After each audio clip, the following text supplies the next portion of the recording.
नमस्कार. डॅम्स किचनमध्ये मी दमयंती तुमच्या सगळ्यांचं मनापासून स्वागत करते. आज ना एका विषयावर बोलायचं होतं. खूप महत्त्वाचा विषय आहे, पण त्याच्याकडे दुर्लक्ष पण केलं जातं. म्हणून म्हटलं या माध्यमातून तुमच्याशी संवाद साधावा. स्वच्छ पाणी आरोग्यपूर्ण जीवनासाठी खूप आवश्यक असतं आणि पाणी पिणं ही गोष्ट खूप महत्त्वाची आहे. पण याकडं बरेच जण लक्ष देत नाहीत आणि त्यामुळंच आपल्याला तब्येतीचे आजार उद्भवतात.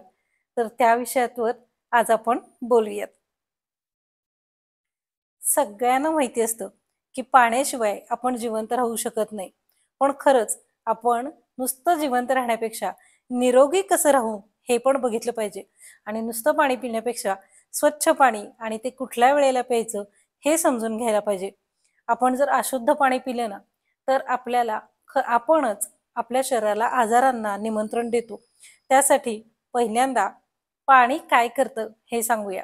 आणि पाणी म्हणजे खरं तर जिवंत असतं. एखादी औषध, गोळी घेताना जर का तुम्ही पाण्याला प्रार्थना केलीत, की हे औषध घेतल्यानंतर मला बरं वाटू देत, तर तुम्ही त्याचे इफेक्ट्स बघा. आणि खरंचच जसं देवापुढं दिवा लावल्यानंतर काही क्षण आपल्याला बरं वाटतं ना, तसंच पाणी पिल्यानंतर सुद्धा आपल्याला बरं वाटतं. खरं तर पाणी पिल्यामुळं पहिली गोष्ट होते, की आपलं हृदय निरोगी राहतं. योग्य प्रमाणात पाणी पिलं ना, तर हार्ट अटॅकपासून आपला बचाव होतो. हे तुम्हाला माहिती आहे का? 2002 सालच्या मे महिन्यात केलेल्या एका सर्वेक्षणामध्ये अमेरिकेमध्ये हे सिद्ध केलंय, की 5 ग्लासपेक्षा जे रोज पाणी जास्त पितात, त्यांना हृदयाचे आजार कमी उद्भवतात. आपल्या शरीरातून जर जास्ती प्रमाणात पाणी बाहेर टाकलं गेलं ना, तर आपल्याला थकवा जाणवतो. केवळ 1 ते 2% डिहायड्रेशन झालेलं असलं ना, तरीही आपल्याला थकवा जाणवतो. स्नायू कमजोर होतात आणि कदाचित कदाचित चक्करही येण्याची शक्यता असते. मग हे जर टाळायचं असेल ना, तर भरपूर प्रमाणात जर का आपण पाणी पिलं ना, तर आपलं हे जे पाणी आहे ना, ते आपलं शरीर सशक्त ठेवतं. तुम्ही कधी अनुभव घेतलाय का? बराच वेळ जर आपण पाणी पिलं नाही ना, तर आपलं डोकं दुखतं आणि डोकं दुखायला जर लागलं ना, तर कायम लक्षात ठेवा, पहिल्यांदा एक घोटभर तरी पाणी प्या. शरीरात पाण्याची कमतरता निर्माण झालेल्याचं पहिलं लक्षण हे असतं, की डोकेदुखी. एकदा हा प्रयोग करून बघा. आता आपला चेहरा हाच खरं तर प्रत्येकजण आपल्याकडे बघताना पहिल्यांदा चेहरा बघतात. मग तोच जर सतेज हवा असेल ना, तर दररोज दिवसात 10 ते 12 ग्लास जर का तुम्ही नियमित पाणी पिलत ना, तर काही आठवड्यातच तुमचा चेहरा अगदी सतेज, नितळ झालेला दिसतो. कारण याचं कारण असतं आपली पचनक्रिया सुधारते आणि मग पचनक्रिया सुधारली, की चेहऱ्यावर दिसणारे जे डाग आहेत किंवा चेहऱ्याच्या जो सुरकुत्या आहेत, त्या कमी व्हायला मदत होते. तुम्हाला हे पण ऐकून आश्चर्य वाटेल, की पाणी जर भरपूर पिलं ना, तर वजन आटोक्यात राहतो. हो, जर नियमितपणे तुम्ही पाणी पीत राहिलात, तर भुकेची खोटी जाणीव जी असते ना, ती तुम्हाला होत नाही. सारखं-सारखं भूक-भूक होत नाही आणि मग ज्यावेळेला तहान लागली असेल ना, त्यावेळेला भरपूर पाणी प्या. 2 घास जेवण कमी जाईल आणि मग सरळ पाणी पोटात गेलं की नाही, की भूक कमी होईल. पाण्यातले फॅट्स, कॅलरीज, कार्बोहायड्रेट्स किंवा साखर यापैकी कोणताही घटक नसल्यामुळं भरपूर पाणी पिलं ना तरी काही बिघडत नाही आणि मग पोट भरल्याची जाणीव पण होईल आणि आपोआप वजन पण कमी होईल. तुम्ही सगळ्या गोष्टीची वेळापत्रकं बघितली असतील, पण पाणी प्यायचं वेळापत्रक असतं हे तुम्हाला माहिती आहे का? नाही ना? तर तुम्ही सुद्धा पाणी प्यायचे रिमाइंडर लावून ठेवा आणि तासा-तासाला सुरुवातीला 1-1 घोट आणि नंतर 1-1 ग्लास असं पाणी पीत राहा. सुरुवातीला तुम्हाला सवय नसल्यामुळं प्यावं वाटणार नाही आणि नंतर मात्र एकदा सवय झाली की दिवसात तुम्ही 5 ते 6 लिटर पाणी आरामात पचवाल. मला स्वतःला एका वेळी एक मोठा ग्लास भरून पाणी घ्यायची सवय आहे आणि तो पूर्ण ग्लास मी एका वेळी पूर्ण पाणी पिते आणि त्यामुळंच माझं आरोग्य खूप चांगलं आहे. नेहमी घराबाहेर जाताना अगदी छोट्याशा कारणासाठी जाणार असाल ना, लगेच येणार आहे असं वाटत असेल, तरी सुद्धा एक छोटी पाण्याची बाटली आपल्यासोबत कायम भरून ठेवा. कोणत्याही प्रकारे तुम्ही जर व्यायाम करत असाल, चालणं होत असेल, योगासनं, जिम अगदी कोणत्याही प्रकारे जर का तुमचा व्यायाम होत असेल ना, तर त्यावेळी सुद्धा व्यायामानंतर पाणी प्यायची सवय करून घ्या.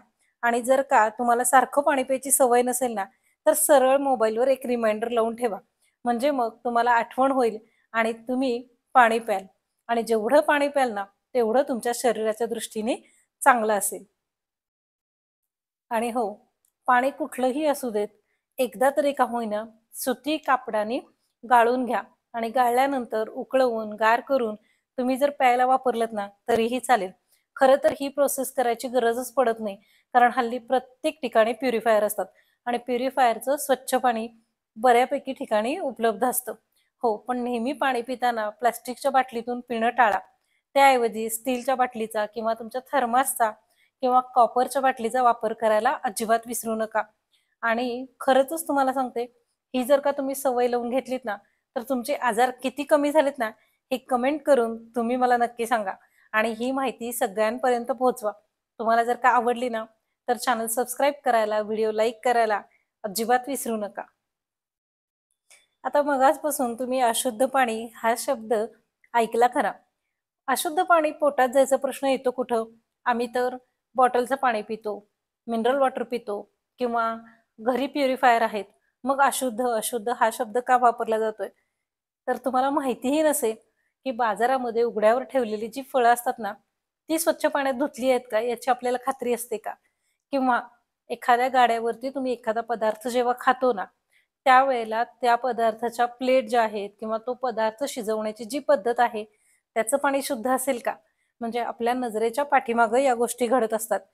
आईस्क्रीम नेहमी खाता, पण जे तयार केलं जातं ना, त्यासाठी पाणी कुठलं वापरलं जातं, हे तुम्हाला माहिती आहे का? इथूनच आपल्या शरीरात अशुद्ध पाणी प्रवेश करतं. म्हणजे जाणून-बुजून कोणीही असं पाणी पित नाही. पण बाहेरच्या काही गोष्टींमुळं आपल्या शरीरामध्ये अशुद्ध पाणी प्रवेश करतं. तर तसं होऊ नये म्हणून बाहेरचे पदार्थ खायचे टाळा, कमी करा. कारण पूर्ण बंद होणं अशक्य आहे, हे मला पण माहिती आहे. त्यामुळं थोडासा प्रयत्न करा, की तुम्हाला हे टाळायचंय. आणि नेहमी पाणी पिताना उकळून, गार करून पिलत ना, जरी का ते प्युरिफायरचं असेल तरीसुद्धा, तर तुमचं वजन झपाट्यानं कमी होतं. हा प्रयोग तुम्ही नक्की करून बघा. आता उन्हाळ्याच्या दिवसामध्ये आपण स्विमिंग टँकमध्ये किंवा कुठल्याही पाण्याच्या ठिकाणी पोहायला जातो. ते पाणी असेल का हो शुद्ध? अशुद्धच असतं ना. नकळतपणे आपल्या हातून या गोष्टी होत असतात आणि आपल्याला ते कळत नाही. पोहायला गेल्यानंतर टँकमधलं पाणी जर का तुमच्या तोंडात गेलं ना, तर पटकन बाहेर येऊन चूळ भरा.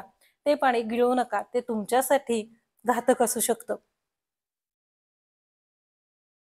आणि हो, जमलं तर रोज किंवा अमावास्येला आणि पौर्णिमेला आपल्या घरी कुठेही जिथं तुम्ही पाणी साठवता ना, त्या ठिकाणी एक दिवा लावून पाण्याची प्रार्थना करायला विसरू नका, की "हे पाण्या, तू आम्हाला निरोगी आयुष्य दे, आमची आजारपणं दूर कर." कारण खरंच पाणी जिवंत असतं आणि पाण्याला ओढ असते. हा दिवा लावताना फुलवात तुपामध्ये भिजवून तुपाचा शुद्ध दिवा लावायचा आणि जोपर्यंत तो तेवत आहे तोपर्यंत पाण्याजवळच ठेवायचा. पाणी कधीही शिळं होत नाही, पण पाणी अशुद्ध मात्र असू शकतं. या सगळ्या गोष्टींची जर का तुम्ही खबरदारी घेतलीत ना, तर तुम्ही नक्कीच निरोगी जीवन जगू शकाल. कशी वाटली ही माहिती? एकदा कमेंट करून मला सांगा बरं का. आणि नवनवीन व्हिडिओ आणि अशी नवनवीन छान माहिती ऐकण्यासाठी चॅनल सबस्क्राईब करा.